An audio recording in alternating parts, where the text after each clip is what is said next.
네, 안녕하세요. 이화여자대학교에 있는 최지향입니다. 이제 SM 인수 관련 얘기는 잠시 이제 좀 멈춰두고 화제를 조금 바꿔보겠습니다. 기조연설에서 의장님께서는 K-팝의 성장세가 둔화하고 있다고 우려하셨습니다. 그래서 K-팝은 지금 위기인가에 대해서 조금 더 솔직하게 의장님께 말씀 듣고 싶습니다.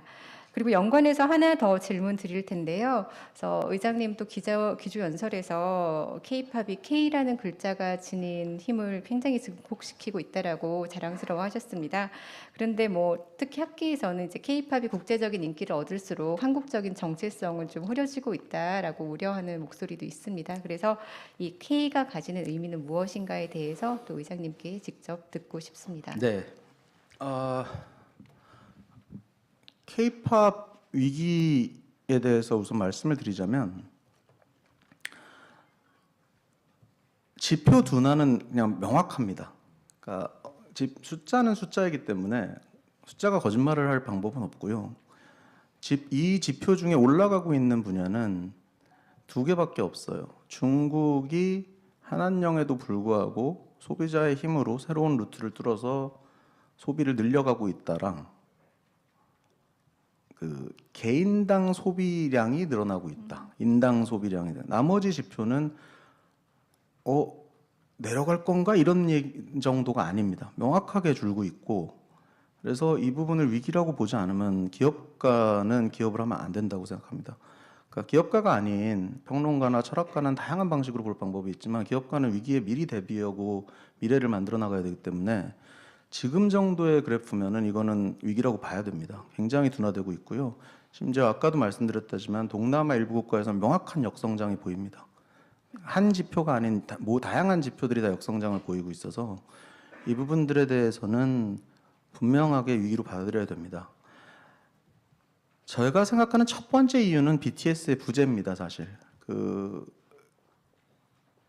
제가 작년에도 굉장히 많이 말씀을 드렸는데 BTS라는 IP가 있어서 생기는 낙수 효과가 사실 국내에서 아는 것과는 굉장히 달라요. 그래서 사실 그 침투도나 인지도 조사를 해봐도 K-팝보다 BTS가 훨씬 그 외연이 넓고 사실 BTS를 뺐을 때 굉장히 시장이 좁아지는 것도 사실이고요. 그래서 지금 BTS가 팀으로서 활동하지 않는 것이 지금 이 숫자의 변화를 끌어내는데 가장 큰 그 역할이라는 거는 저는 굉장히 명확하다고 생각을 하는데 제가 오히려 위기를 느끼는 건 그럼 BTS가 내일이라도 복귀하면 돌아와? 라고 했을 때 저는 그렇게 보이진 않아요. 이게 일시적 현상 같이 보이지 않고 오히려 경향성은 취약됐고 BTS의 존재 여부와 상관없이 우리가 뭔가 방법을 찾아야 된다라고 생각하는 게 제 생각이에요.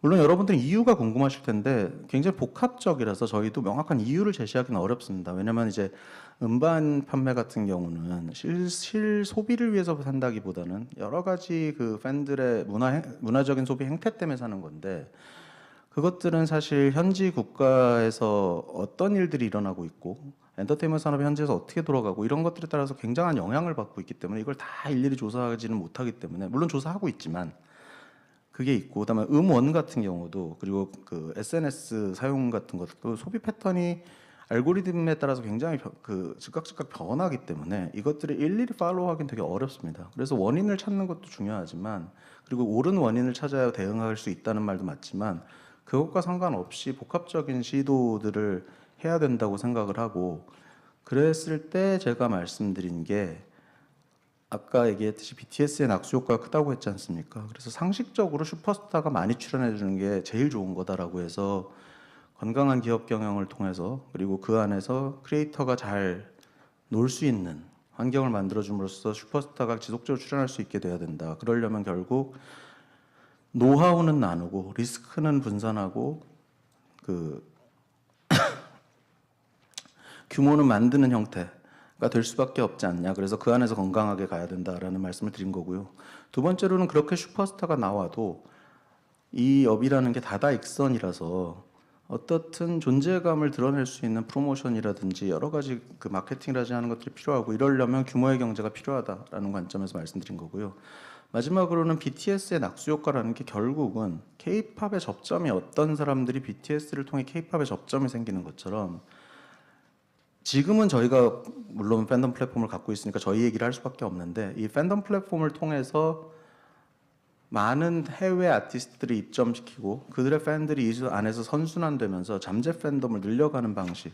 그래서 이것들이 지금 저희가 원인과 상관없이 무조건 효과가 있고 당장 우리가 움직였을 때 해낼 수 있는 일들이라서 오늘 세 가지 제안을 드린 겁니다. 그다음에 그 정체성 얘기를 하셨는데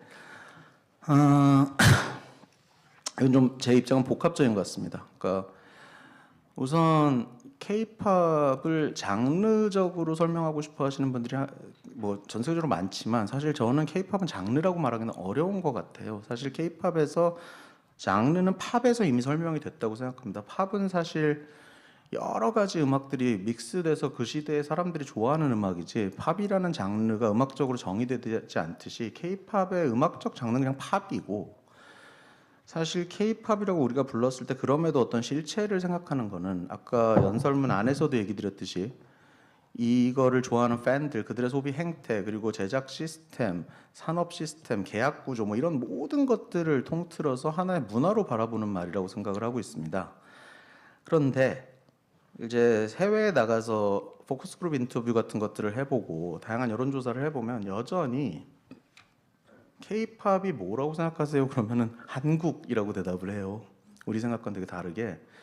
그래서 반대로 얘기하면 정체성이 아주 이렇게 특별하게 없고 그냥 한국이라는 생각을 하기 때문에 사실 우리는 굉장히 해외 아티스트들로 이루어진 K-팝 밴드도 요즘은 나오고 있는데 그것들이 어떤 특정한 정체성을 이루지 않을까? 그리고 오히려 반대로 또 어떤 우려하시는 분들은 K라는 정체성이 줄어드는 거 아닌가 하는데 저는 지금 그래 보이진 않고 여기서 말씀드리는 건 이제 기업가로서 말씀드리는 거니까 사회를 바라보시는 다른 분들하고는 좀 다를 수 있는데 저는 K라는 단어가 희석돼야 된다고 생각하는 쪽에 있습니다. 우리가 조금씩 더 많은 해외 그 장르 레이블들과의 협업 그리고 더 나가서는 완전히 외국인 멤버로 구성되어 있고 그것이 K-팝 회사에서 나왔다라는 말이 알려지지 않을 정도에까지 경계까지 가서 K가 한국이 아니라 K-팝이 하나의 특정한 시스템이자 정의될 수 있는 것이다라고까지 확장될 때 지금 우리가 얘기하는 위기를 해소하는 게 훨씬 도움이 되지.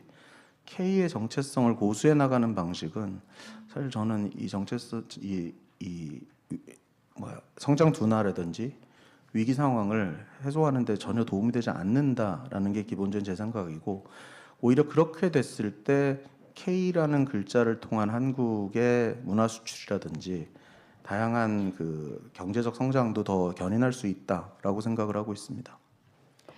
네, 답변 감사드립니다.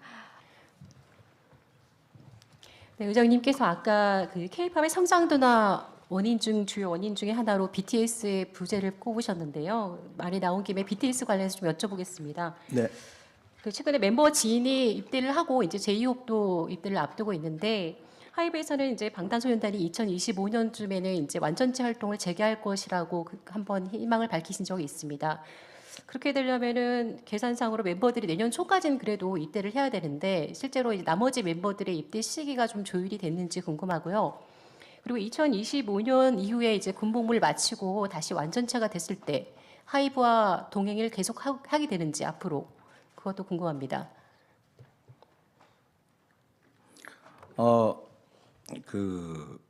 일단 말씀 주셨듯이 그 재개하겠다는 아니고 저희도 멤버도 2025년 정도엔 재개할 수 있기를 희망한다라고 얘기를 드렸던 거기 때문에 이것을 타겟되어 있는 그 해로 생각은 안 해주셨으면 좋겠어요.